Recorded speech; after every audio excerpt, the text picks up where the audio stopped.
Hello दोस्तों, आज हम एमिली डिकिंसन की hope is the thing with feathers इस बहुत ही खूबसूरत पोएम का पूरा मीनिंग जानेंगे और साथ ही साथ ये सीखेंगे कि इस पोएम में से हम हमारी ज़िंदगी में कौन सी एक महत्वपूर्ण चीज़ सीख सकते हैं। तो आइए बात करते हैं इस पोएम के बारे में।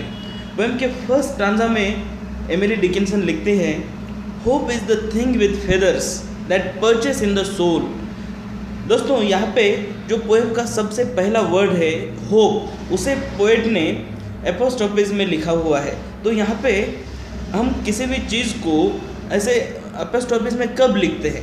हम उस वक्त लिखते हैं जब हमें उस एक चीज़ पे, उस एक कंसेप्ट के ऊपर हमें फोकस करना है। तो यहाँ पे सिमिलरली पोएट ने होप इस वर्ड को दो कॉमास के बीच में रखा है, इसलिए क्योंकि पोएट क्लियर कर देना चाहते हैं कि उनकी जो पोएम है इसका कंसेप्ट है होप। होप मतलब कि आशा, उम्मीद। दोस्तों, यहाँ पे दो अलग अलग वर्ड्स होते हैं, एक होता है होप और दूसरा होता है फेथ। जो होप होता है वो होता है आशाएं और उम्मीद, और जो फेथ होता है भरोसा। तो यहाँ पे हम बात कर रहे हैं उम्मीद के बारे में, ना कि फेथ के बारे में। तो यहाँ पे पोएट कहते हैं होप या उम्मीदें ये होती हैं किसी बर्ड्स की तरह। यहाँ पे वो बर्ड्स लिखने की जगह वो लिखते हैं hope is the thing with feathers. ऐसी चीज़ है जिसको पर लगे हुए हैं। तो यहाँ पे वो मेटाफोरिकली लैंग्वेज में कह रहे हैं कि hope is the thing like birds.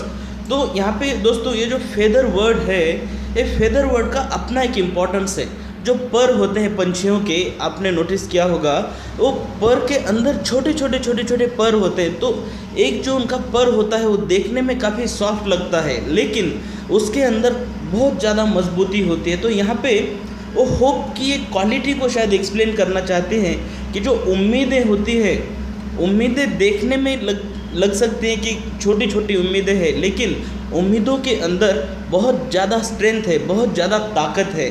और वो आगे कहते हैं that perches in the soul.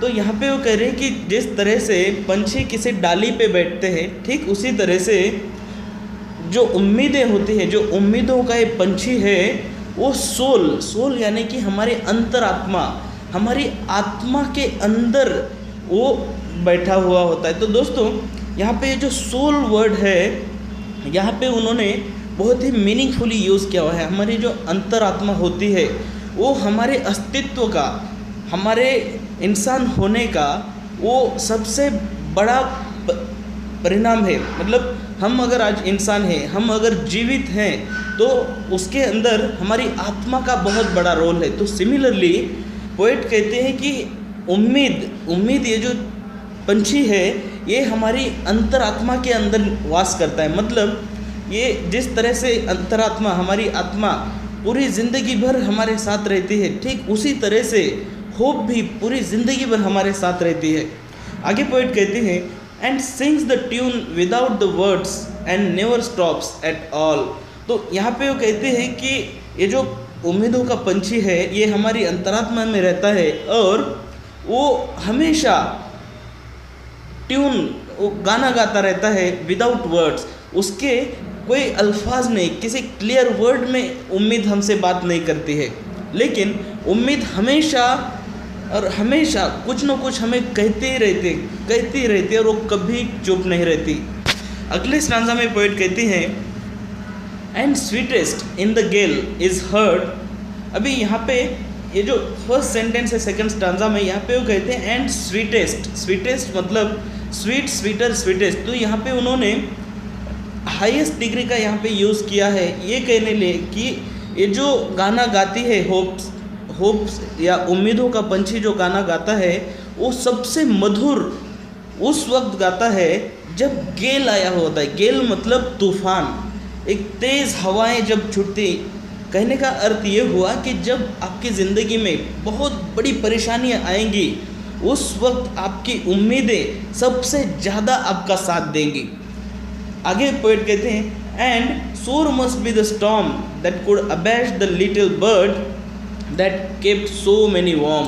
और वो कहते हैं कि कोई स्टॉर्म, कोई तूफान, वो बहुत ही भयावह होना चाहिए, बहुत ही भयानक अगर हो तो शायद उसी एक आध सिचुएशन में जो ये उम्मीदों का पंछी है, वो पंछी शायद उन्हीं सिचुएशन में एक आध बार शांत हो जाए। क्यों? क्योंकि ये जो पंछी है, ये पंछी ना जाने कितने लोगों को, ये बहुत सारे लोगों को वार्म रखता है। ये बहुत सारे लोगों को वार्म मतलब गर्म रखता है। गर्म रखना मतलब दोस्तों, हमारा जो शरीर है ये गर्म है। जब हम जिंदा होते हैं तो हमारी बॉडी गर्म होती है, और जब हमारी शरीर में प्राण नहीं बचेंगे तो हमारी बॉडी ठंडी हो जाएगी, मतलब कोल्ड हो जाएगी। तो यहाँ पे पोएट एक क्लियर कर देना चाहते हैं कि उम्मीदों की वजह से ही हमारी बॉडी वार्म है, ये उम्मीदों की वजह से ही हम जिंदा होते हैं। अगले और लास्ट स्टांजा में पोएट कहते हैं, I have heard it in the chillest land and on the strangest sea. और अब वो कहते हैं कि मैंने ये जो बर्ड है, ये जो उम्मीदों का पंछी है, इसकी आवाज़ मैंने चिल्लेस्ट लैंड, जो सबसे ठंडा प्रदेश होगा, जो सबसे ठंडी जगह होगी, उस जगह पे भी मैंने उम्मीदों का पंछी सुना है। और कहते हैं जो स्ट्रेंजेस्ट सी है, जो स्ट्रेंजेस्ट सी कहने से ऐसी जगह जहाँ जो किसी को पता भी ना हो, ऐसी जगह पे भी जब मैं पहुँच गई हूँ तो उस वक्त भी मुझे इस पंछी का आवाज़ आता है।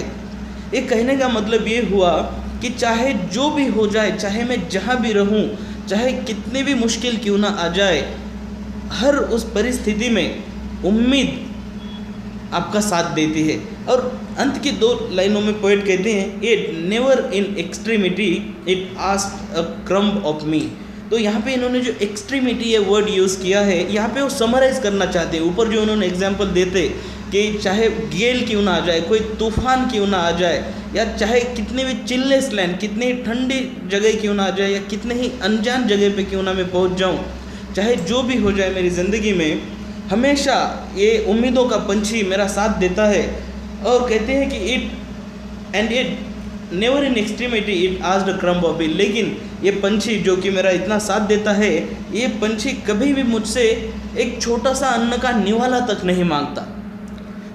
दोस्तों, ये पूरी पोएम पढ़ने के बाद हमें एक बात सीख लेनी चाहिए कि ज़िंदगी में जो भी हो जाए, हमारी ज़िंदगी में चाहे परिस्थिति हमें कितनी भी मुश्किल क्यों ना लगे, उस वक्त में भी हमें हमारी उम्मीदों के ऊपर, हमारे खुद की अंतरात्मा के ऊपर हमें यकीन रखना चाहिए। क्यों? क्योंकि हमारी उम्मीदें हमारी आत्मा के अंदर हैं।